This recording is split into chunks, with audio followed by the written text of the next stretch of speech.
এখন বর্তমানে আমরা তিনটা হামলার সম্মুখীন। আমাদের এখানে তিনটা হামলা, একটাকে আমরা বলি সেকুলার হামলা, একটাকে কালচারাল, একটাকে রিলিজিয়াস। সেকুলার হামলা আমাদেরকে কি করেছে? সেকুলার হামলা এটা সায়েন্স দিয়ে, ফিলসফি দিয়ে, ম্যাটেরিয়ালিজম দিয়ে আমাদেরকে বোঝাতে সক্ষম হয়েছে যে বর্তমান যুগে দিন কোনো প্রয়োজনীয় জিনিস না, দিন ছাড়াও আপনি বাঁচতে পারবেন।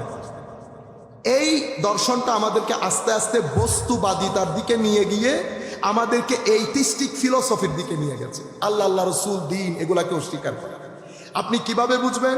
আমার ছেলে যারা একটু খাতে পিতে ঘরানে সে গাড়ি বাড়ি আছে, ইংলিশ স্কুলে পড়ে, আপনি দেখবেন ওনারা কি করেন, ওনারা কিছুদিন লেখাপড়ার পরে দিন আখেরাত, এরপরে ঢাকা বিশ্ববিদ্যালয়, চিটং বিশ্ববিদ্যালয় যখন পড়ে আসে, আপনি দেখবেন দিনের দালও নাই। এই ফিলসফি এক পর্যায়ে আপনাকে সেকুলারিজম থেকে এইটিস্টিক ফিলসফির দিকে নিয়ে যাবে। এটা একটা দর্শন। আরেকটা হচ্ছে কালচারাল অ্যাট্যাক। এই অ্যাট্যাকটা আমরা ঘরের মধ্যে দেখি, নাটক, সিনেমা। আপনি দেখছেন আমাদের দেশের নাটক, আগে আপনারা এক সময় বসে দেখতেন না, কিন্তু এখন বসে দেখার মতো আছে না। ডায়লগ বলেন, অ্যাডভার্টাইজ বলেন, 5 বছর পরে আপনি ঘরের মধ্যে গিয়ে আপনি লিখে রাখবেন আমার কথাটা। এটাকে বলে পার্ট অফ সেকুলারাইজেশন। এটা হচ্ছে মুভমেন্ট অফ সেকুলারাইজেশন। 5 বছর পরে আপনি অ্যাডভার্টাইজ আসলে যাদের ভিতরে বিন্দু পরিমাণ গায়রতে ঈমান আছে, তারা ঘর থেকে বের হয়ে যেতে হবে, ঘর থেকে বের হয়ে যেতে। এটা হচ্ছে ধারাবাহিকভাবে স্লো পয়জনিং এর মাধ্যমে আপনার চরিত্র নষ্ট করার জন্য যা যা কিছু দরকার এটা করা। বুঝতে পেরেছেন? এবং এই কাজগুলা যারা করেন তাদেরকে রাষ্ট্রের মধ্যে সর্বোচ্চ সম্মান দেওয়া হয়। তারা এমনভাবে তাদেরকে প্রেজেন্ট করা হয় মনে হয় যেন তারাই আমাদের আইডল, তারাই আমাদের। কিন্তু আপনি তাদেরকে যেরকম দেখেন আসলে কিন্তু আমরা সেরকম নই। যদি সেরকম হই, আমাদের জীবনের মধ্যে কোনো স্থিতিশীলতা নাই, কোনো স্থিতিশীলতা নাই। আমি আর ওই দিক দিয়ে না যা, আপনারা বুঝে নেন। বাকি এটা কালচারাল অ্যাট্যাক। আরেকটা হচ্ছে রিলিজিয়াস অ্যাট্যাক। এই রিলিজিয়াস, প্রথমটা ছিল সেকুলার অ্যাট্যাক। এই অ্যাট্যাকটা হয়েছে কলমার প্রথম অংশের উপর, লা ইলাহা ইল্লাল্লাহ। আর এই রিলিজিয়াস অ্যাট্যাক এটা হয়েছে মুহাম্মদ রাসূলুল্লাহ। এই অ্যাট্যাকের মূল বিষয় হচ্ছে এহানত। শব্দ মুখস্থ করে ফেলতে পারবেন। এহানত, এহানত মানে অপমান, আন্ডার এস্টিমেট করা, ডিফেম করা, ইনসাল্ট করা। কাকে ইনসাল্ট? নবীকে। কাকে ইনসাল্ট? আহলে বাইতকে। কাকে ইনসাল্ট? সাহাবায়ে কেরামকে। কাকে ইনসাল্ট করা? আউলিয়ায়ে কেরাম। নবীকে যারা করেছে তাদেরকে আমরা খারিজি বলি। এখন আপনি এই যুগে এসে যেই নামেই করেন না কেন, ঘটনা একটা, আপনি যখন আমার নবীর মা বাবা নিয়ে টানাটানি করবেন, আপনি যখন লাখ মাজমার মধ্যে আপনি যখন বলবেন নবী এবিসি জানতেন না, আপনি যখন লাখ মাজমার মধ্যে খাদিজাতুল কুবরা রাদিয়াল্লাহু তাআলা আনহুর ব্যাপারে বলবেন ইনট্যাক্ট না, আপনি আমার নবীর প্রাইভেট পার্ট নিয়ে যে কথা বলছেন, আমাদের এখানে কি সবাই এক ক্যাটাগরির লোক? আমার ছেলেরা যখন এই কথাগুলো শুনবে, যেতে যেতে তাদের মস্তিষ্কের মধ্যে অনেক কিছু আসবে না? ঈমান থাকতেছে, থাকতেছে। এটা আমার নবী বলে গেছেন। এটা আমি আসতেছি আপনার কাছে, সম্মানিত উপস্থিতি। এটা হচ্ছে আপনি আমার নবীকে ছোট করছেন। এটাকে আমরা বলি খারেজাইট মাইন্ডসেট। আপনি যেই নামেরই হন না কেন, মাইন্ডসেট খারিজাই। এই মাইন্ডসেটের আরেকটা বৈশিষ্ট্য কি? এরা নিজেরা ছাড়া কাউকে মুসলমান মনে করে। এরা ছোট ছোট গুনার কারণে মানুষকে কাফের মনে করে।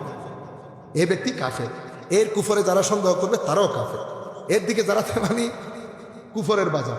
এটা একটা বিষয়, এহানত। আরেক ব্যক্তি কি করছে? কোরআন ও সুন্নতের দোহাই দিয়ে সাহাবায়ে কেরামের শানে বেয়াদবি করছে। কখনো ফারুক আজম, কখনো আবু বকর সিদ্দিক, ঢুকে হজরতে মুআবিয়া দিয়ে। কোন দিক দিয়ে ঢুকে? মুআবিয়া। এখন হজরত মুআবিয়াকে নিয়ে টানা হেসরা চলতেছে, আপনারা হয়তো জানেন। আপনাদেরকে যেটা বলবো, এই ধরনের মেসেজ দেখবেন, জাস্ট অ্যাভয়েড করবেন।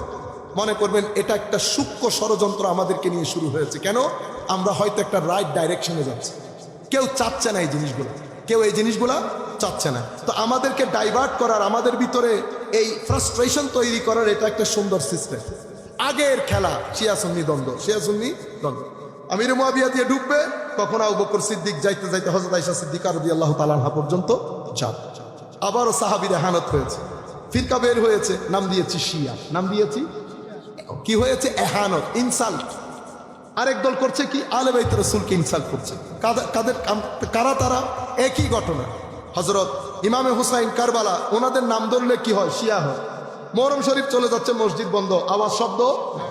এত বড় কারবালা আপনি আওয়াজ করলেন না ভাই, কি হয়েছে? আহলে বাইতের শানে আপনি এহানত করেছেন, ওই খারিজি হয়ে গেছে। আবার মাইন্ডসেট একটা খারিজায়, বুঝতে পেরেছে? আরেক দল এসে আউলিয়া ইকরামের শানে বেয়াদবি করেছে, আউলিয়া ইকরামের বিরুদ্ধে বিভিন্ন ধরনের কথা বলছে। কেন? কারণ এই আউলিয়া ইকরামের মাধ্যমে পুরা পৃথিবীব্যাপী দ্বীন প্রচার হচ্ছে। আপনি যদি আউলিয়া ইকরামের, আপনি যদি বলেন হুজুর আমি মানি না, আমি আপনাকে বিনয়ের সাথে বলবো আপনি আমার সাথে এক সপ্তাহ থাকবেন, আমি আপনাকে বিভিন্ন মাজারে নিয়ে জিয়ারতে যাব। আপনার মাইন্ডসেটের মধ্যে যদি ফারাক না পড়ে, আপনি যদি একটা পিওরিটি অনুভব না করেন, আপনি যদি নিজের ভিতর থেকে একটা ভাঙন বিপ্লব অনুভব না করেন, আপনি আমাকে আর আমার সাথে যায়েন না। আউলিয়া ইকরামের দরবারে মুর্দা কলব জিন্দা হয়, মুর্দা কলব জিন্দা। এই হযরত মুসা আলাইহিস সালাম গুনা মাছ নিয়ে গেছেন না মাজমাউল বাহরাইনের মধ্যে, আমার আল্লাহ বলেন নাই যে ওখানে যাও, ওখানে পাবা বুনা মাছ জীবিত হয়ে গেছে। মানে কি? হযরতে খিজির যেই জায়গার মধ্যে থাকেন, ওনার শরীরের সাথে যেই পানি লেগেছে, সেই পানির সাথে যেই পানি লেগেছে, সেই পানিও বোনা মাছকে কি করতে পারে? জিন্দা করতে পারে। আপনি এত ছোট মনে করছেন? এই আল্লাহর ওলিগুলা এরা বছরের পর বছর, এক দুই দিন না, বছরের পর বছর সারা রাত আল্লাহর ইবাদত করেছে, সারা রাত রোজার মধ্যে। কই শাহজালাল ইয়েমেনে ইশারা পেয়েছে, ঘুমের মধ্যে চলে এসছে বাংলাদেশে, না ফ্লাইট, না রাস্তা, না নেভিগেশন, নিয়ে বের হয়ে গেছে। কেন? কামলিওয়ালা নবী বলেছে, কামলিওয়ালা নবী বলেছে রাস্তা খুদ বহুত নিকাল আয়েগা, রাস্তা খুদ বহুত নিকাল আয়েগা। এসে গেছে, এসে ইসলাম প্রচুর করে 700-800 বছর অতিবাহিত হয়েছে, মাজারে পাকের মধ্যে শুয়ে আছে। এখনো পর্যন্ত লাখো মানুষ খাদ্য আহরণ করে, লাখো মানুষ ঘর হিসেবে ব্যবহার করে। আপনি আমি বছরের পর বছর রাজনীতি করেছি, একটা সিট পেয়েছি। আমাদের হিন্দুও তো আমাকে ভোট দেয় না। কেন দেয় না? কারণ আপনাকে ট্রাস্ট করে না। কেন ট্রাস্ট করে না? কারণ আখলাকে মোহাম্মদীর চেহারা আমার ভিতরে নাই। আমি মুখে বলি, মুখে, জবান এক জিনিস, এটা আরেক জিনিস। সম্মানিত উপস্থিতি, যাই হোক, অধিক আর না যায়। তাইলে এহানত পেয়েছেন না? 4টা এহানত, নবী, সাহাবী, আহলে বাইতের, আউলিয়া ইকরাম, 4টা এহানত।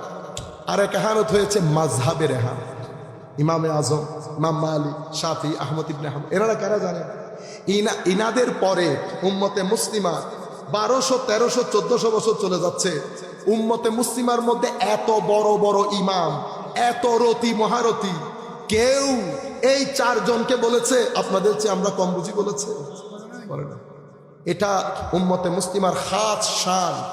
এবার আমি বলি, উম্মতে মুসলিমা ঐক্যের বন্ধনে আবদ্ধ হয়েছে কিনা? আমি খুব সংক্ষিপ্ত আকারে শেষ করে দিয়েছি।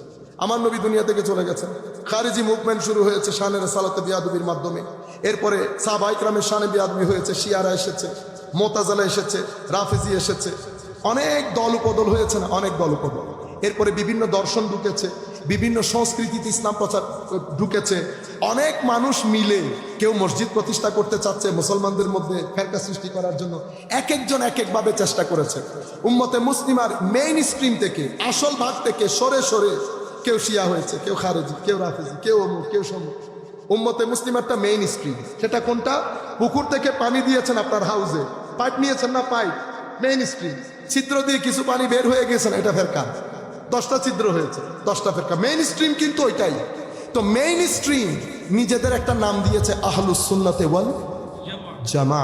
আহলুস সুন্নাতে ওয়াল, এরা উম্মতে মুসলিমার কয় পার্সেন্ট? 95%। কোথায়? কুল কায়নাতের মধ্যে। আপনি যদি উম্মতে মুসলিমার ঐক্য চান, আপনি সুন্নিয়ত বাদ দিয়ে আবার ঐক্য হবে কেন?